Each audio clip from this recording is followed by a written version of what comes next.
What's up, everyone? It's Convos with Cam, and I'm only going to come by briefly just to share something with you. It came to me literally in the last couple of weeks. Of course, I see these things in my profession.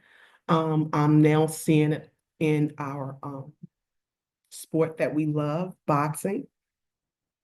You may see it with those around you, whether it be family, friends, acquaintances, right? Just those you associate with, um, your workspace, whatever, right? First off, I want to welcome you back. For anyone who just subscribed, I appreciate you. I'm excited that you just have joined this channel and you want to learn more about the convos we have here.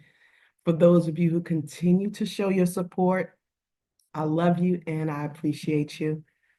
All right, y'all. My question is,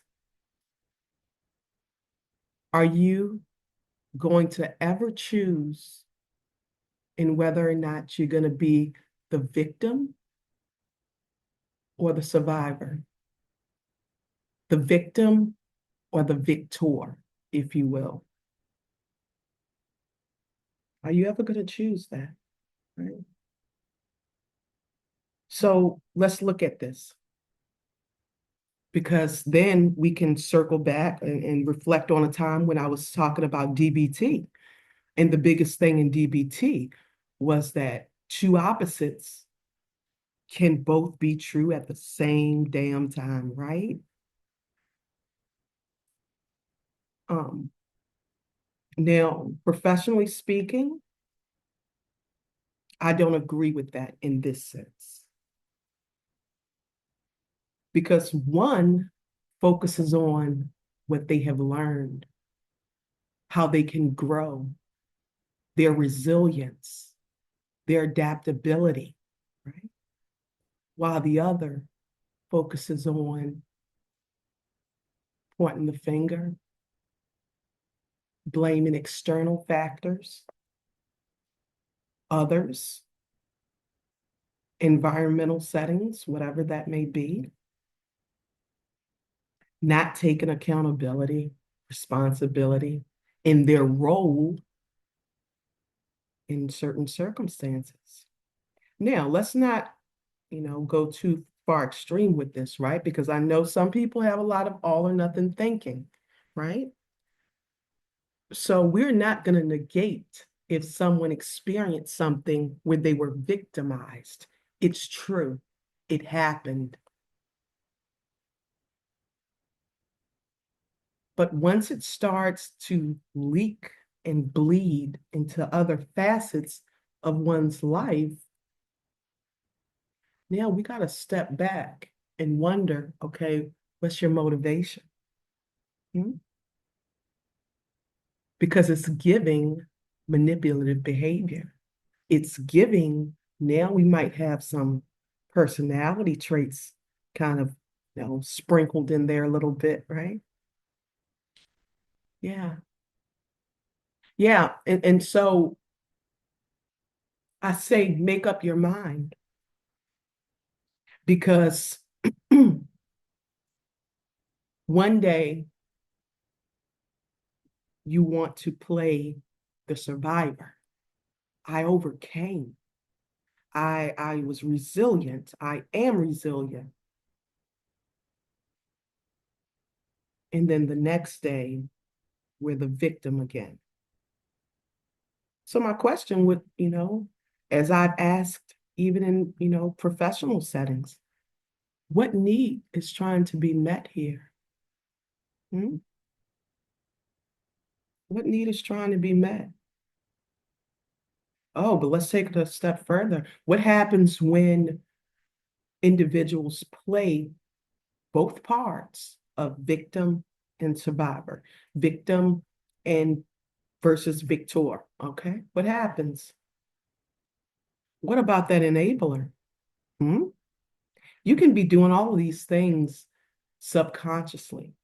No, I'm not saying that someone is consciously waking up and saying, oh, today I'm going to be a victim. Yep. Today, I'm going to be a victor. No. Today, I'm going to enable all of those. No, because I can see it, right? When we enable individuals, that means there's a part of us that feels sympathy versus empathy. It's important that we know the difference, y'all. They're not the same. When we enable these behaviors that are exhibited, you're only conditioning this false narrative that has been written that I am the victim.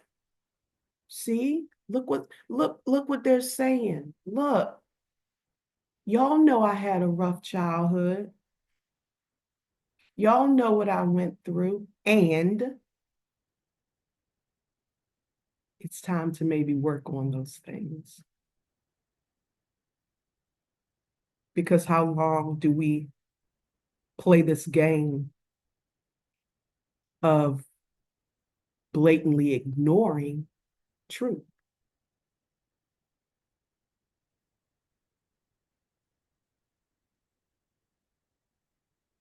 I'll leave it at this. Sometimes the individual that ignores the truth is just as bad as the one that attempts to debate or call the truth a lie.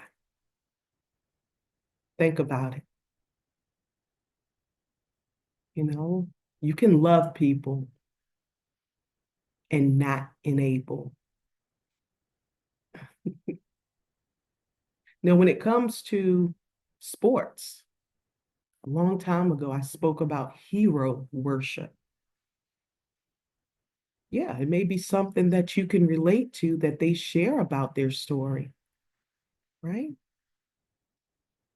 But must we relate so much that we become blinded by that which is? No, I can have empathy for you and not sympathize. We're all adults, y'all. And it's up to us to make a choice. We have choices. We can choose to walk in this victim role, that victim part. Uh-oh, we went back to parts, or that part of ourselves that rises when there's something that feels, smells, looks like whatever disturbance or traumatic events we may have gone through. So that part of ourselves arises in us, right? Or we can check it and say, no, I've been there and done that. No, no, I'm safe. Everyone's not attacking me. Everyone is not, pointing the finger at me. Sometimes it's just as simple as the mirror that one may be looking in. They're still scared to see the true reflection. Think about it. As always, I appreciate you all.